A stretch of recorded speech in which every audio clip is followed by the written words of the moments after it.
ನಮ್ಮ ನ್ಯೂಸ್ಗೆ ಸ್ವಾಗತ. ನಿವೇಶನ ವಿಚಾರಕ್ಕೆ ನೊಂದು ಚಿರ ವಿಶ್ರಾಂತಿ ಪಡೆದ ವ್ಯಕ್ತಿ. ಬೆಂಗಳೂರಿನಲ್ಲಿ ಸಾಲ ಮಾಡಿ ಖರೀದಿ ಮಾಡಿದ ನಿವೇಶನದ ಜಾಗಕ್ಕೆ ದಾಖಲೆಯೊಂದಿಗೆ ಹೋದಾಗ ಬೇರೊಬ್ಬ ವ್ಯಕ್ತಿ ನಿವೇಶನ ಬಿಟ್ಟುಕೊಡದೆ ಕಿರುಕುಳ ನೀಡುತ್ತಿರುವ ಕಾರಣ ಬೇಸತ್ತ ಆಟೋ ಚಾಲಕನೋರ್ವ ತನ್ನ ತಾಯಿಯ ತವರೂರಾದ ಚಿಂತಾಮಣಿ ತಾಲೂಕಿನ ಕೆಂಚಾರಹಳ್ಳಿ ಪೊಲೀಸ್ ಠಾಣಾ ವ್ಯಾಪ್ತಿಯ ಚಿಕ್ಕ ಕರಕಮಾಕನಹಳ್ಳಿ ಗ್ರಾಮದ ಬಳಿ ಸಾವಿಗೆ ಶರಣಾಗಿರುವ ಘಟನೆ ಮಂಗಳವಾರ ರಾತ್ರಿ ನಡೆದಿದೆ. ಪೆದ್ದೂರು ಗ್ರಾಮ ಪಂಚಾಯಿತಿಗೆ ಸೇರಿದ ಕೊತ್ತಪಲ್ಲಿ ಗ್ರಾಮದ ನಿವಾಸಿ ಆಟೋ ಚಾಲಕ 44 ವರ್ಷದ KV ಮಂಜುನಾಥ್ ರೆಡ್ಡಿ ಮೃತಪಟ್ಟ ದುರ್ದೈವಿ. ಮಂಜುನಾಥ್ ರೆಡ್ಡಿ ಪೆದ್ದೂರು ಗ್ರಾಮದ R ಮಂಜುಳಾ ಎಂಬುವರನ್ನು ಮದುವೆಯಾಗಿ ಬೆಂಗಳೂರು ನಗರದಲ್ಲಿ ಆಟೋ ಓಡಿಸಿಕೊಂಡು ಜೀವನ ನಡೆಸುತ್ತಿದ್ದ ಎನ್ನಲಾಗಿದೆ. ಮೃತನಿಗೆ 7ನೇ ತರಗತಿ ವ್ಯಾಸಂಗ ಮಾಡುತ್ತಿರುವ ಓರ್ವ ಮಗ ಸಹ ಇದ್ದಾನೆ.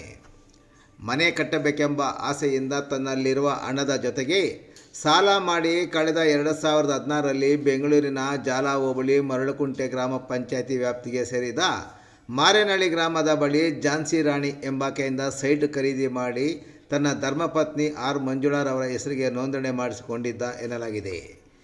ಖರೀದಿ ಮಾಡಿದ ನಿವೇಶನದ ಜಾಗವನ್ನು ಬೇರೊಬ್ಬ ವ್ಯಕ್ತಿ ಒತ್ತುವರಿ ಮಾಡಿಕೊಂಡು ಮಂಜುನಾಥ್ ರೆಡ್ಡಿಗೆ ಬಿಟ್ಟುಕೊಡದ ವಿಚಾರದಲ್ಲಿ ಹಲವು ವರ್ಷಗಳಿಂದ ಹೋರಾಟ ನಡೆಸಿ ಕೊನೆಗೂ ಸಾವಿಗೆ ಶರಣಾಗಿದ್ದಾನೆ. ಘಟನೆ ಬಗ್ಗೆ ಮಂಜುಳಾರವರು ನೀಡಿದ ದೂರಿನ ಮೇಲೆ ಕೆಂಚಾರಹಳ್ಳಿ ಠಾಣೆಯ ಪೊಲೀಸರು ಪ್ರಕರಣ ದಾಖಲು ಮಾಡಿಕೊಂಡು ಮುಂದಿನ ಕ್ರಮ ಕೈಗೊಂಡಿದ್ದಾರೆ.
ನಮ್ಮ ಅಕ್ಕನ ಮಗಳು ಅವ್ರಿಗೆ ಕೊತ್ತಪಲ್ಲಿಗೆ ಮದುವೆ ಮಾಡಿದ್ವು.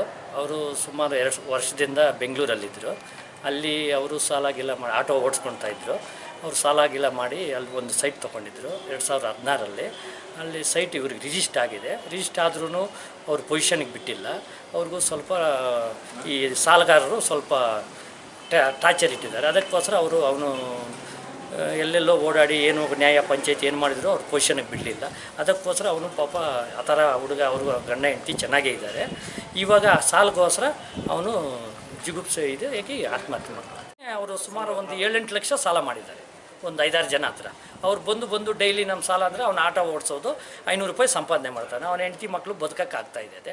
ಅವ್ನ ಸಾಲ ಇಲ್ಲಿ ಅದು ಮಾರೋಣ ಅಂದರೆ ಅಲ್ಲಿ ಪೊಸಿಷನ್ಗೆ ಬಿಡಲ್ಲ ಅವರು. ಇಲ್ಲಿ ಬಂದು ಇದಾದ ಮಾಡಿಕೊಡಿ ಇವಾಗ ಕೊಟ್ಟಿದ್ದಾರೆ. ಅವ್ರಿಗೆ ದುಡ್ಡು ಕೊಡಿ ನಮ್ಮದು ಅಂತ ಇದೈತದೆ. ಅಲ್ಲಿ ಪೊಸಿಷನ್ಗೆ ಬಿಡ್ತಾ ಇಲ್ಲ. ಅವರು ರಿಜಿಸ್ಟ್ರ್ ಮಾಡಿಕೊಟ್ಟಿದ್ದಾರೆ, ದುಡ್ಡು ತೊಗೊಂಡಿದ್ದಾರೆ. ಅವರು ಪೊಸಿಷನ್ಗೆ ಬಿಡ್ತಾ ಇಲ್ಲ. ಅವ್ರು ನ್ಯಾಯ ಬೇಕು ಅಂತ ನಾವು ಹೇಳ್ತಾ ಇದ್ದೀವಿ ಸರ್. ಅವ್ರಿಗೆ ಅನ್ಯಾಯ ಆಗಿದೆ, ನ್ಯಾಯ ದೊರಕಿಸಬೇಕು ಅಂತ ನಾವು ಮನವಿ ಮಾಡ್ತೀವಿ.